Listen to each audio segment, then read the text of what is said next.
असलेल्या डोळे उघडे असलेल्या चेहरा हसतमुख असलेल्या अजिबात कंटाळा न आलेल्या छान छान मुलांनो, गोड मुलांनो, बड्या मुलांनो, देखण्या मुलांनो आणि देवाघरच्या मुलांनो,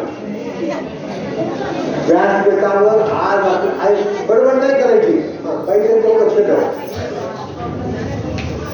मी दिसतोय ना तुम्हाला, ऐकू येते ना स्पष्ट, मग ऐकून घ्यायचं. आता मी इतक्या लांबून आलो पुण्यावरनं आणि तुम्ही जर ऐकून नाही घेतलं तर माझा काय उपयोग आहे. व्यासपीठावर आपल्या शाळेतले माजी विद्यार्थी आदरणीय सोनवणे, आता आपण त्यांना उद्योजक म्हणूया. उद्योजक होणं साधी गोष्ट नाही. ते म्हणजे माझे आई वडील मोलमजुरी करत होते आणि आता ते उद्योजक झालेत, म्हणजे मोठे कारखानदार झालेत आणि त्यांच्या उद्योगामध्ये अनेक लोक काम करतायत.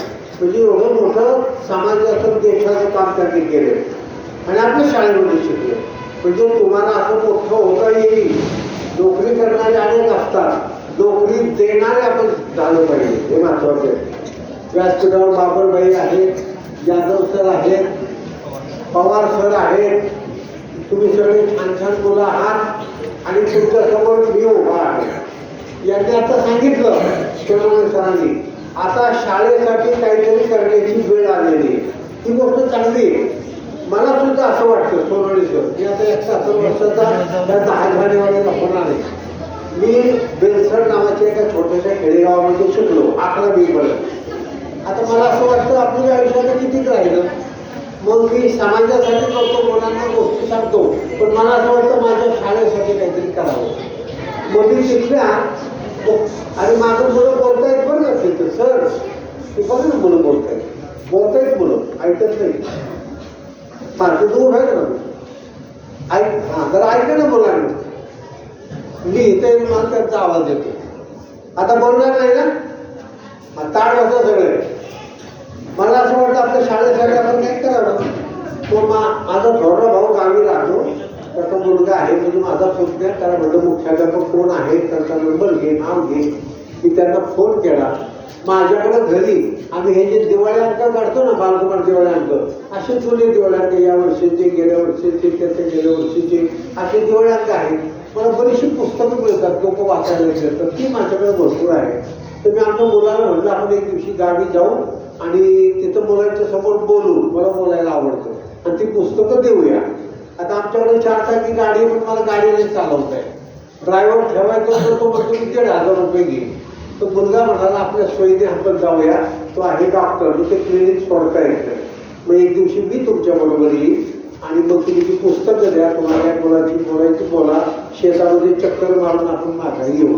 पण मलाही असं वाटतं सोडून की आपल्या शाळेसाठी आपण काहीतरी करावं.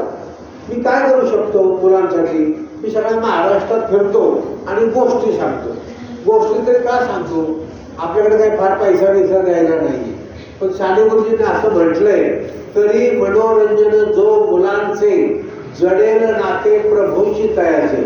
मुलांचं मनोरंजन करावं, त्यांना गाणं सांगावं, त्यांना गोष्ट सांगावी, त्यांना खळखळून हसवावं, त्यांच्या चेहऱ्यावरचा आनंद पाहावा.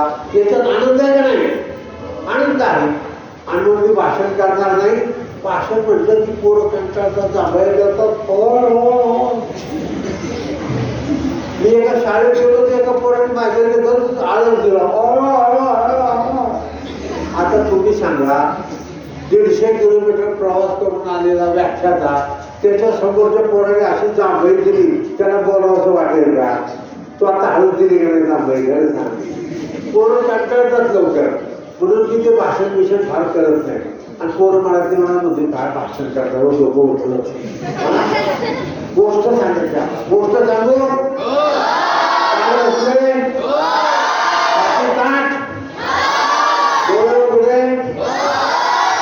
चालू आहे ना, श्वास घ्यायचा कंटाळा चालेल का सर?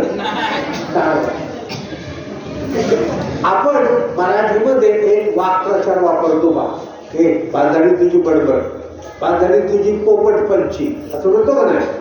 हे पोपटपंची करतं. म्हणजे काय पोपटपंची करतो म्हणजे हा बरोबर सांग म्हणून सांगावं आठ उघडावं सांग बरोबर आहे. म्हणजे काय करतो पोपटपंची करतो म्हणजे हा निष्कारण बडबड करतो. त्याला काय अर्थ नाही. शेंडाना बोलता असं म्हणतो ना आपण. नुसतं वटा वटा वटा बोलत राहतात. माणसाने बोलण्यापेक्षा कृती करावी. काय करावं बोलण्यापेक्षा कृती करावी. आता याची बघा उद्योग काढला ही मोठी कृती आहे. त्याच्यात लोक काम करतात त्यांना रोजगार मिळतो पैसे मिळतात पैशाने घर चालतं. तर थोडं बोलावं पण जास्त काय करावं काम करावं कृती करावी कर्म करावं. कळलंय काय म्हटलंय ती मुलगी असं इकडं सरकून कर. काय झालं तुझी मांडी तिला लागते तिची मांडी तुला लागते ती म्हणते तुझी मांडी घेवा माझ्याबरोबर. काय म्हटलंय कंटाळा नाही ना झोप येत नाही ना भूक लागली नाही ना घरी जावंसं वाटत नाही ना आई वडिलांची आठवण येत नाही ना नाही अभ्यासाची आठवण येत नाही ना नाही बर काही नाही येते बऱ्याच जणांना येत नाही. गोष्ट सांगा अभ्यासाचं काय नाव जातं आणि गणिताचं तर अजिबातच करावं. बस गोष्टीचं नाव आहे पोपटपंची. काय नाव आहे गोष्ट नुसती ऐकायची नाही. गोष्टीचं नाव लक्षात ठेवायचं त्यातली पात्र लक्षात ठेवायची त्याचं कथानक लक्षात ठेवायचं आणि घरी गेल्यावर आई विचारेल की झालं का त्याकडे कोण झालं कोण पाहुणे आलते आलता मग कुठेतरी बरोबर नाव काय नाव त्याचं नाव त्याचं नाव त्याचं त्यांचं नाव काय सांगा पाहुण्याचं नाव पाठवायचं का नाही. हा तर तुम्हाला भूक लागली नाही झोप येत नाही जांभळे येत नाही गोष्ट ऐकायची. गोष्टीचं नाव काय सांगितलं सांगा. एक छोटस इटुकलं पिटुकलं चिटुकलं गाव होतं. त्या गावाच्या बाहेरून एक झुळझुळ झुळझुळ झुळझुळ ओढा वाहत होता. ओढ्याच्या दुतर्फा हिरवीक झाडं होती. ओढ्याच्या पलीकडं एक वडाचं फेगणं ठुसकं बुटकं झाड होतं. बाकीची झाडं उंच वर असतात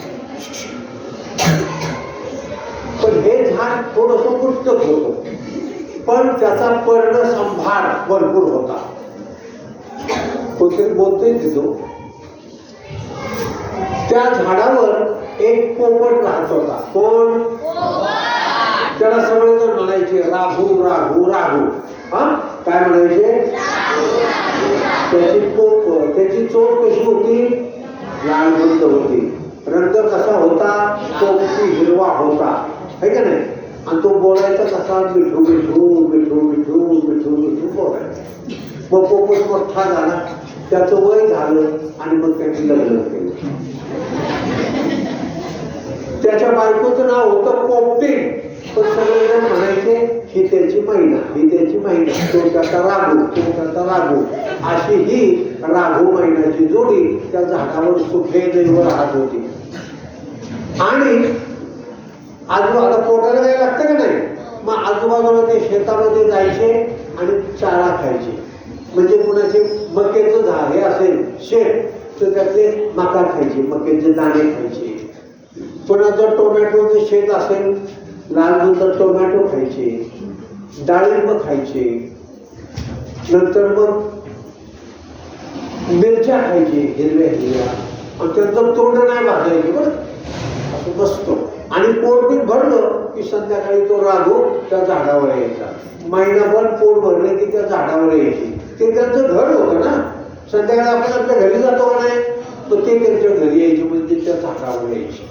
मग एकमेकाशी बोलायचे तू कुठं तर गेली होती आता काय काय खाल्लं पोट भरलं का तुझं बरं वाटतंय का तुला. कोण विचारायचा नवरा म्हणजे राघू. पण ती पण विचारायची तुमचं पोट भरलं का हो तुमची तब्येत बरी आहे ना झोप येते का तुम्हाला झोपा आता उद्या परत जायचे आपल्याला भरोसा पोट भरायला. ती दोघं झोपून जायचे. असेच काही दिवस गेले आणि त्यांना पिल्लं झाली. कुणाला राघू महिलेला. किती पिल्लं झाली 3. किती पिल्लं झाली 3. आता त्यांचं काम वाढलं बरं का. आता आपलं दोघांचं पोट भरून त्या तिघांचं पोट भरायचंय, मग त्यांना सकाळी लवकर बाहेर पडावं लागायचं. आणि मग कुठं टोमॅटो घेऊन ये, कुठे मिरच्या घेऊन ये, कुणी डाळ जर वाळत टाकले असले तर तोंडात डाळ घेऊन ये आणि या पिल्लाला भरवायचं. आणि हळूहळू पिल्लं मोठी व्हायला लागली, त्यांच्या पंखामध्ये बळ यायला लागलं, त्यांचा रंग गडद पोपटी व्हायला लागला, चोच लाल बुंद व्हायला लागली. आणि मग हळूहळू ते पण ओढायला लागले बरं का. अगोदर या फांदीवरनं त्या फांदीव, त्या फांदीवरनं त्या फांदीव, नंतर या झाडावरनं त्या झाडावरनं ते झाड. आणि मग एक दिवशी राजवाणी माईने म्हणाली त्या पोपटांना, हे पिलांनो, आता तुम्ही मोठे झाला, तुमच्या पंखात बळ आलं, किती दिवस तुम्हाला खायला घालायचं, तुमचा चारा तुम्ही शोधा, उद्यापासून तुम्हाला चारा मिळणार नाही, ऐका. ती पोरं शाणी होती, म्हणाले आई तू काय काळजी करू नको, बाबा तुम्ही काळजी करू नका, आम्ही आता उडत जाऊ, आजूबाजूच्या शिवारामध्ये जाऊ, चारा मिळू आणि येऊ, काय चिंता करू नका. पोरं मोठी जगा असं म्हणतात ना, ही पण स्वतः जायची आजूबाजूला शिवारामध्ये, पोट भरायची, यायची. असेच काही दिवस गेले आणि ही बारकी बारकी पिल्लं मोठी झाली, ती पण वयात आली, त्यांची पण लग्न झाली आणि त्यांना पण पिल्लं झाली. आणि अशा 10-12 पोपटांचा गोतावळा त्या झाडावर राहत होता. किती पोपटांचा? 12 झाले, 1 डझन, कळलं का. आणि जो मूळ पोपट होता त्याला आपण आजोबा म्हणूया. तो आता थकला, तो आता वाकला, तो आता पिकला, त्याचं वय झालं, त्याच्या पंखाचं बळ कमी झालं, तो थरथरायला लागला. आणि मग मैना पण थकली. आणि मग त्या पोपटाच्या लक्षात आलं, त्या राघूच्या लक्षात आलं, आपली ही जी पिलावळ आहे ही जर सुखी राहायची असेल तर त्यांना काहीतरी मंत्र दिला पाहिजे. मग त्या राघूने, कुणी? ते राघू इकडे बघ, त्या राघूने आणि त्या महिनेने सगळ्या पोपटांना बोलवलं. केल्या पिल्यांना, अरे केल्या पिल्यांना इकडे या, इकडे या, इकडे. सगळे आले. बाबा बाबा का बोलवलं, बाबा बाबा का बोलवलं. त्यांना वाटतं काय पैसे देतं का काय, कोणाला बाबा का बोलवलं. अरे आता मी थकलो, वाचलो, पिकलो, म्हातारा झालो, माझं वय झालं, मी काय आज येतं उद्या नाही. बाबा असं नका ना म्हणू, तुम्ही तसं म्हणून वेळ वाईट वाटतं. अरे तसं नाही, हा जगाचा नियमच आहे, जो जन्माला आला तो मरणार, मी मरणार. पण बाबा का बोलवलं. हे पहा, या ओढ्याच्या पलीकडं काही अंतरावर एक गाव आहे, गाव पिटुकलं पिटुकलं. त्या गावामध्ये शेतकरी राहतात, सुतार राहतात, लोहार राहतात, कुंभार राहतात. तसं पारधी नावाची एक जमात राहते. पारधी माहिती का रे, काय करतात ते.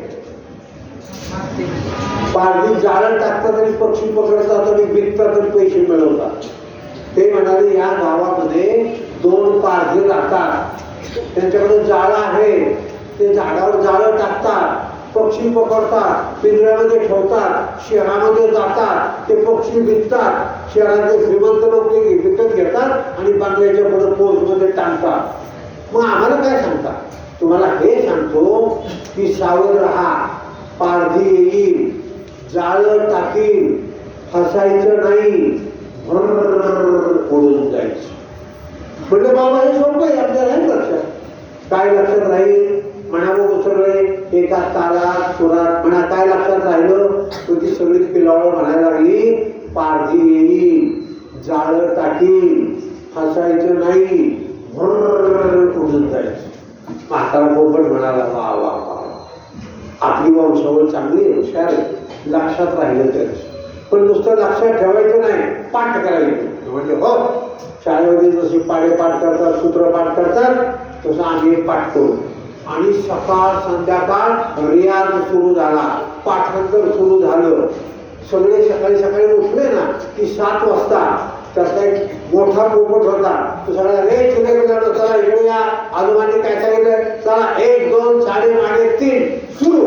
तिथे म्हणायचे, काय म्हणायचे, पारधी येईल, जाळं टाकील, हसायचं नाही, उडून जायचं. पारधी येईल, जाळं टाकील, हसायचं नाही, उडून जायचं.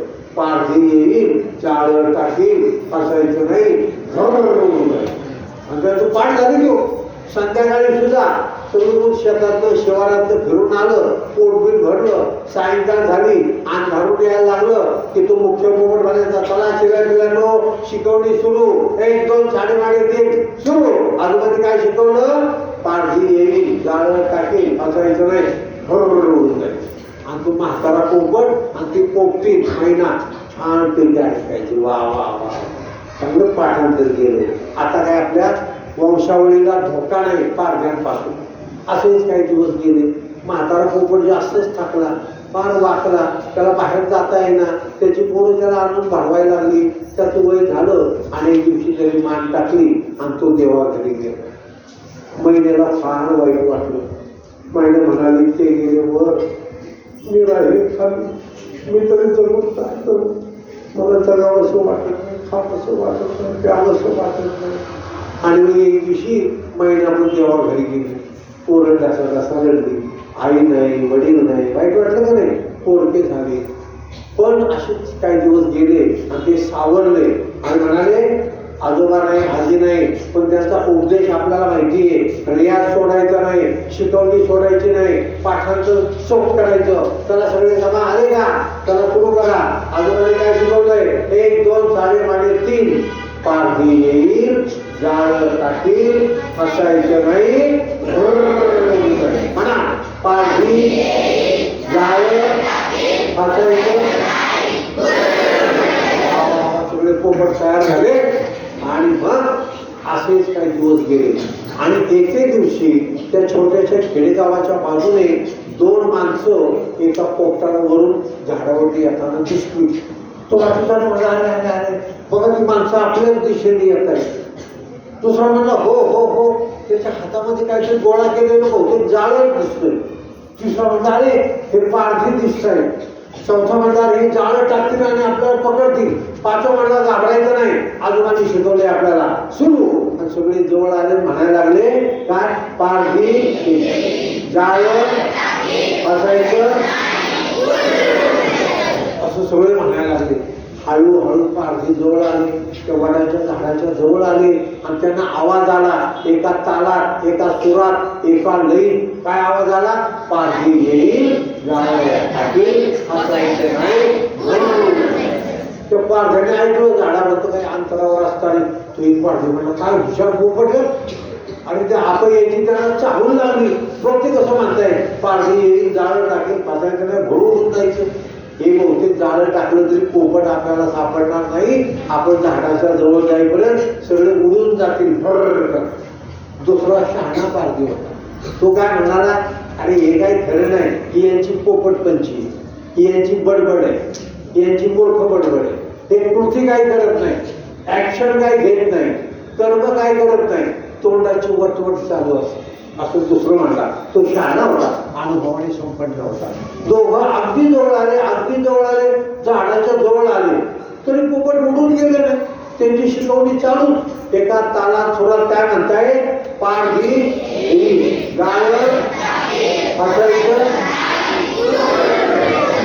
आणि म्हणजे आपण जवळ आलो तरी हे काय जाते उडून. दोघांनी झाडं धरलं आणि असं जाळं टाकलं झाडावर. फक्त जाळं टाकलं तरी पोपट आतच बसले आणि काय म्हणताय?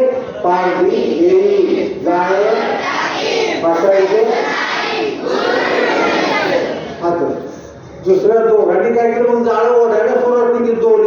दोन्ही ओढायला सुरुवात केली. जाळं गोळा व्हायला लागलं. त्या गोळा झालेल्या जाळ्यात सगळे पोपट सापडले. तरी आज बसून काय म्हणताय? पारधी येईल, जाळं टाकील, फसायचं नाही. पारध्याने सगळे पोपट पकडले आणि तो गावी निघून गेला. नुसती पोपटपंची नको, नुसती बडबड नको, कर्म करा, काम करा, उद्योजक बना. धन्यवाद.